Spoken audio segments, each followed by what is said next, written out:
Are you losing in PvP because you keep on getting caught in one-shot combos or simply can't find opportunities to use your own combos? Well, I might know why. Movement is extremely important in Blox Fruits PvP as it lets you be able to react faster, dodge enemy attacks, and be more unpredictable during fights. This video will cover the top 10 movement tips, tricks, and techniques you need to know to completely master movement and start dominating in PvP. Tip number 1. Always dash. So to start off the video, always dash.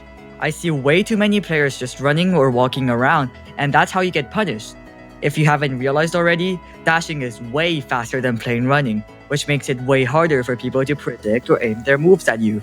You should basically just never walk in PvP. Every bit of movement should be a dash. Even when you're feeling lazy or stalling, still tap Q or dash often to stay unpredictable.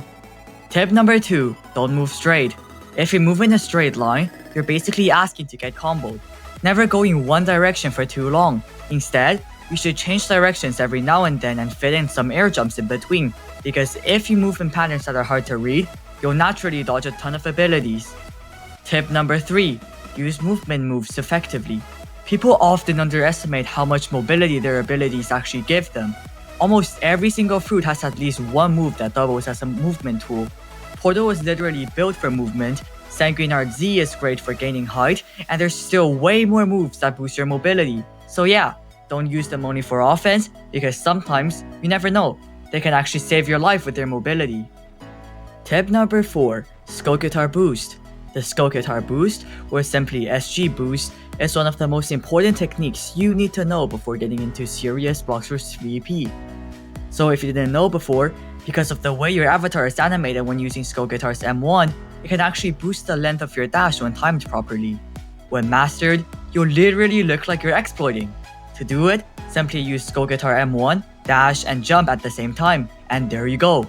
This technique is so important that I'll be telling you more ways to make this truly game-breaking in the next few tips and tricks, and the best part is that you're not gonna get banned from it since it's so widely used now.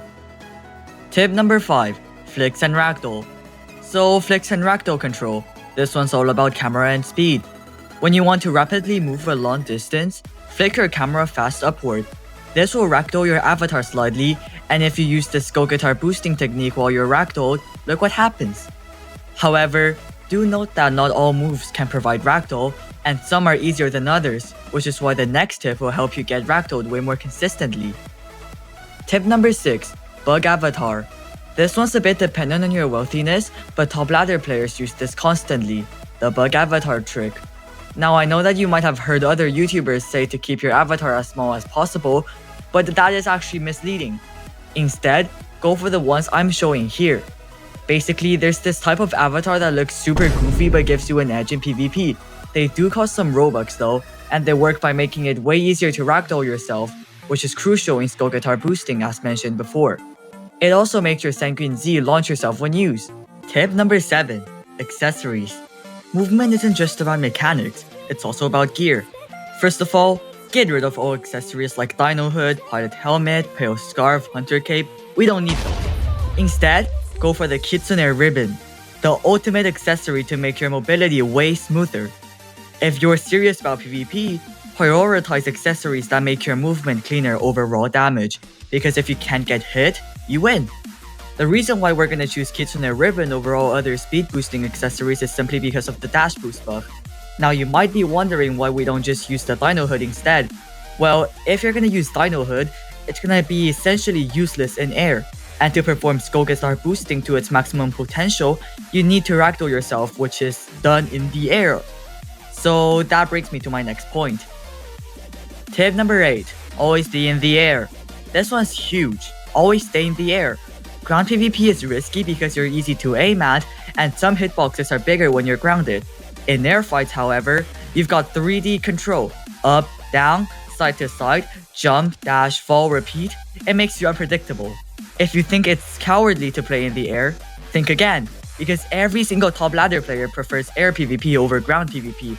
It's simply more skill to play in all dimensions rather than on a flat surface, and if your opponent doesn't know how to PvP in the air, that's just a skill issue for him. Tip number 9. Air Flash Step. Flash Step isn't just a ground move. You can use it in mid-air too, and it's insanely strong if you time it right. Try using Flash Step in the most unpredictable moments to completely catch your opponent off guard and start a quick combo. To do it, simply spam Flash Step while aiming at the enemy, and there you go.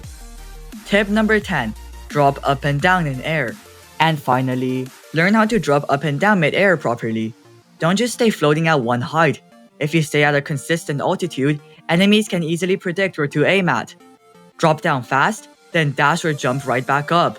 It makes your movement looks random and forces your opponent to miss.